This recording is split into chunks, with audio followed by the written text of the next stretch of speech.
में घंटी बजा रहे हैं, बजाओ भाई, हम तो नहीं मना करते। और बाद में अपने माँ बाप को रोटी नहीं, उसका कोई फायदा नहीं। मंदिर में पूजा कर रहे हैं, माँ बाप को रोटी नहीं। 84 कोर की कह को उसकी करकम्मा है, गोवर्धन की, गिरिराज जी की 84 कोस को 21 कोस 7 कोस की परिक्रमा देवे जा रही है हमारी माता बहनें। जाओ भाई, हिंदू धर्म के अंदर सबकी रीति रिवाज है। 2 बार मैं भी दे आया।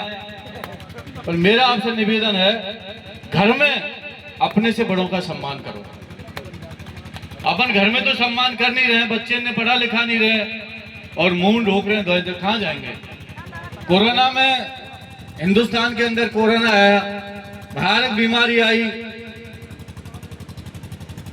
कितनी नौजवानों की मौत हो गई, कितने बुजुर्ग माँ बाप, किसी का भाई चलेगा, किसी का बाप चला गया, किसी की बहन चली गई, सब काम है गए। कोरोना में दफ्तर बंद है गए, सारे कुछ है गए, यहां तक मंदिर भी बंद है गए, मंदिर भी बंद है गए। और सबसे बड़ा जो काम आया, बाबा साहब का बनाया हुआ संविधान और हॉस्पिटल, एजुकेशन, जो बच्चों ने मेहनत की, डॉक्टर्स, इंजीनियर्स, जेएनएम, एएनएम, प्रशासनिक अधिकारी, उन्होंने काम किया, उन्होंने जीवन बताया। कई मंदिर में कोरोना नहीं बचा पाया, तुमने कहीं नहीं बचा पाया, शिक्षा ने बचाया। आपका सुरक्षा कवच है ना, वो शिक्षा है। आपकी सुरक्षा कर सकता है, शिक्षा कर सकती है। आज जमीन जायदाद हम लोगों पे है नहीं, कहाँ है जमीन जायदाद है, उन पे अब लोग कहीं अपने घर बना लिए, जमीनें है नहीं, धीरे धीरे जमीन कम पड़ती जा रही है। तो मेरा निवेदन है, अपने बच्चों को पढ़ाना लिखाना जरूरी है। जरूरी नहीं कि हर बच्चा नौकरी लगे, क्योंकि मेरे पास थोड़ा समय कम है। मुझे अभी तो एक जगह हिंडौन जाना है, हिंडौन से जयपुर जाना है। अब आप लगा लो, सुबह से हम लोग 10 बजे से हम और संजय जी लगे हुए हैं। ये हमारा तीसरा चौथा कार्यक्रम है और अब के अलावा हमारे 3 कार्यक्रम और हैं। बसड़ी जाना है, रेल बनी हुई है, आज पूरे दिन कार्यक्रम है, इसलिए हम जल्दी जाने के फिराक में हैं।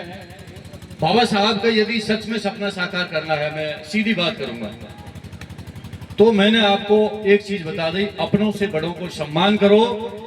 और एक ना एक दिन जो बेटा है ना, उसको बाप भी बनना है और उस बेटा को दादा भी बनना है।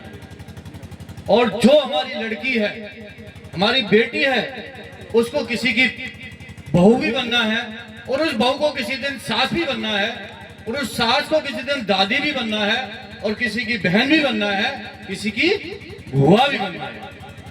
एक ना एक दिन उस सबको देखना पड़ेगा। इसलिए मैं घुमा फिरा के वही बात पा जाता हूं, अपने से बड़ों का सम्मान जरूर करो। कुछ लोग पढ़ लिख जाते हैं, हम तो पढ़ गए साहब, कोई आरएस बन गया, आईएएस बन जाए, कुछ भी बन जाए, बन गया, अच्छी बात है, समाज का नाम रोशन कर दिया, अच्छी बात है, सबके हमारे घर परिवार की आर्थिक सुदृढ़ि हो जाए।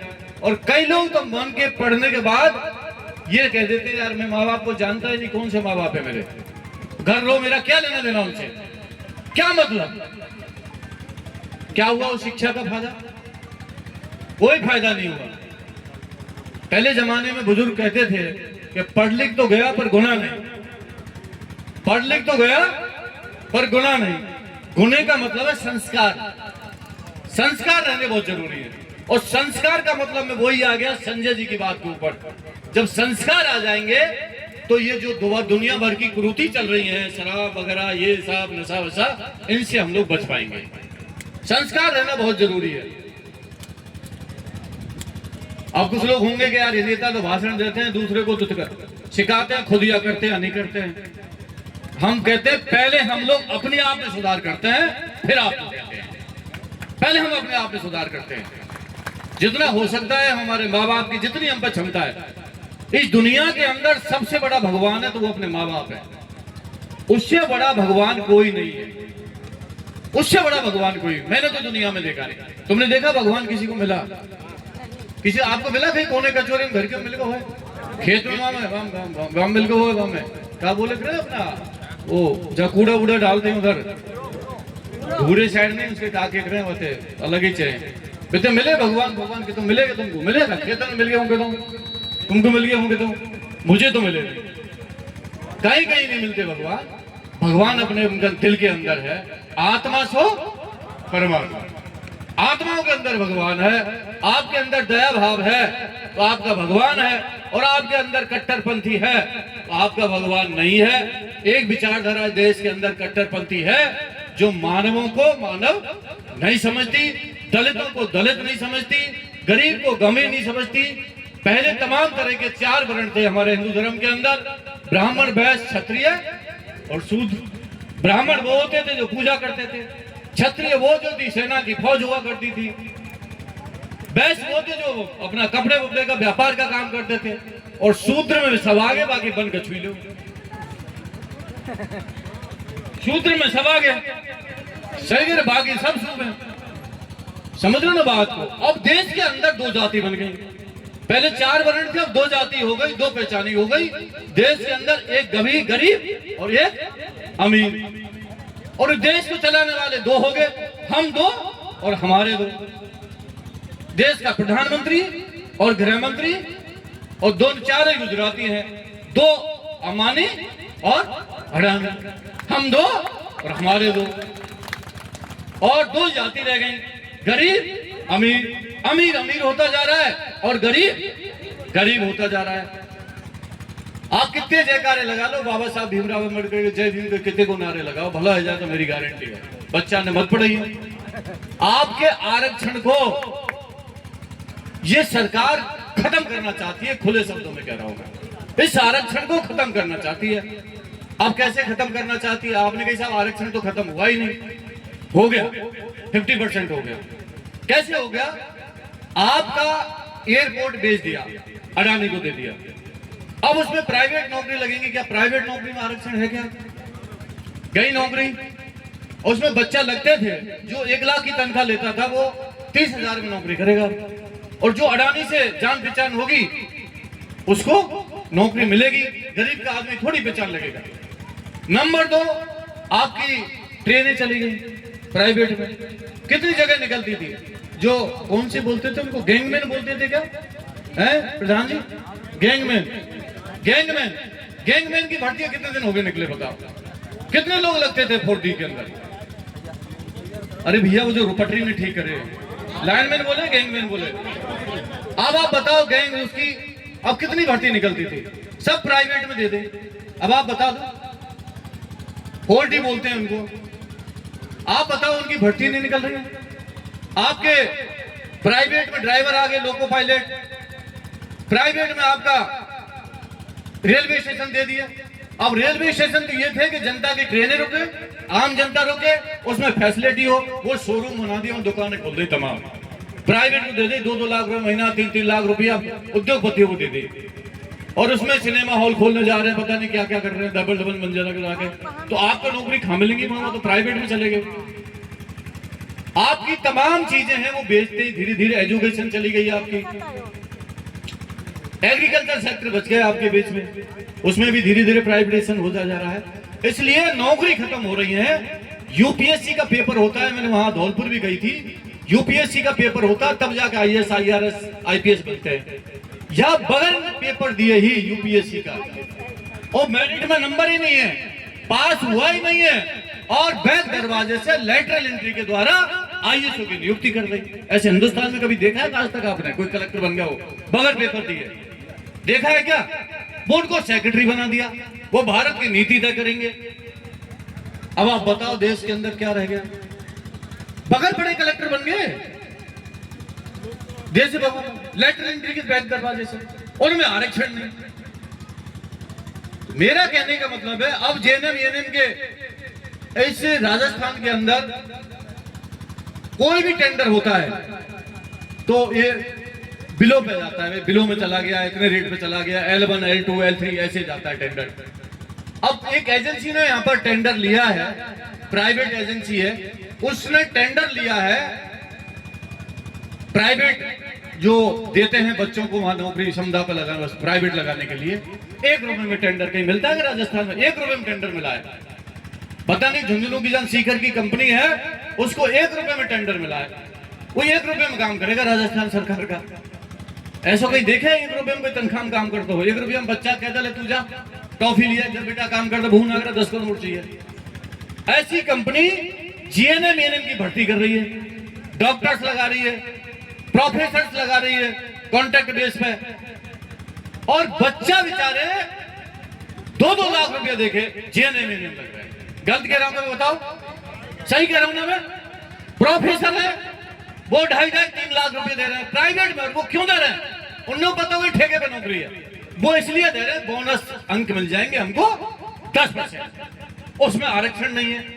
जबकि 2014 का सर्कुलर है भारत राजस्थान सरकार का कि कोई भी भर्ती हो 3 महीनों के बाद उसमें आरक्षण की व्यवस्था होगी, कोई भी भर्ती हो प्राइवेट वगैरह, SC ST OBD EWS दिव्यांग, पर सरकार नजरअंदाज कर रही है।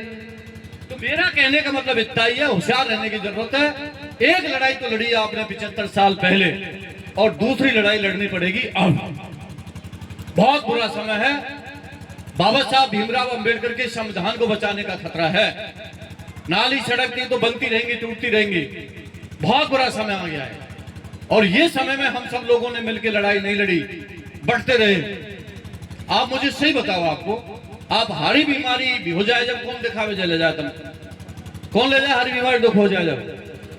है घर के ले जाए ना, तो रिश्तेदार तो बाद में हमें है भाई। सुन ले जब हॉस्पिटल में पूछते होंगे भाई फलाना आदमी बीमार है, वो तो भाई दादा सब चीजों में छोड़ो, घर के ही आदमी काम आएंगे। समझ गए बात को? घर के ही आदमी काम आएंगे। आप सबको मेरी तरफ से धन्यवाद है, शुभकामनाएं। बाबा साहब के मिशन को आगे बढ़ाओ। बाबा साहब ने जो हमें दिया है, मैं कहता हूं आज हम सब लोग जिंदा हैं, सम्मान के साथ जिंदा हैं। आज हमें शान और शौकत मिली है, ये सिर्फ न सिर्फ बाबा साहब भीमराव अंबेडकर की वजह से मिली है।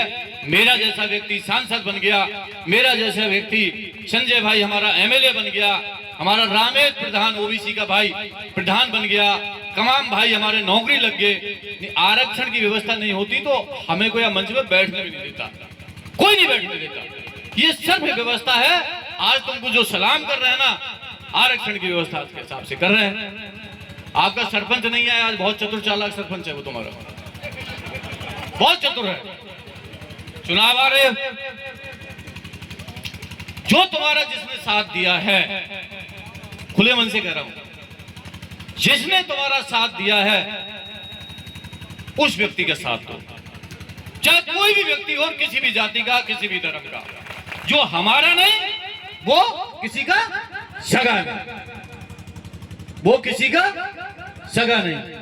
बातों में मत आ जाना, मीठी मीठी बातें करेंगे वो आगे आ रहे हैं चुनावों में।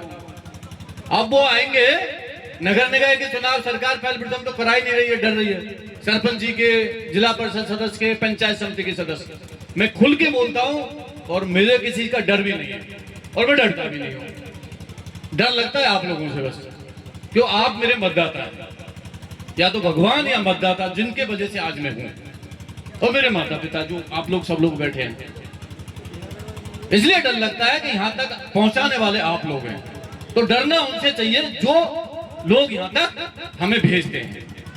इसलिए मेरा आपसे निवेदन है, सतर्क रह के, किसी भी जाति धर्म का हो, जो तुम्हारा सुरक्षा कवच बन के रहे, उस व्यक्ति की आप लोग हमेशा उसके साथ खड़े रहो। आप सबको धन्यवाद, शुभकामनाएं। क्योंकि मुझे अभी जल्दी निकलना है, हमारे सुनील भाई आए मंच पर, मैं जाऊंगा जब कोई व्यक्ति नहीं उठेगा, और यहां से भी कोई नहीं उठेगा, सब यहीं बैठे रहेंगे। हमारे तमाम अतिथि आए हैं, इन सबको सुन के जाएंगे। समझ रहे हो बात? बाहर से आए भाई, हमारे आगरा से आए, हमारे अतिथि हैं। आज के मुख्य अतिथि इनको ही बना देते हैं हम, यही है हमारे। बाहर से कोई व्यक्ति आ जाए हमारे मुख्य अतिथि है, हम तो घर के आदमी हैं। हम तो बहुत कुछ मिल लिया, सांसद रह लिए, मंत्री रह लिए, विधायक रह लिए, तो हमारे लिए तो सब कुछ आप लोगों ने दे दिया।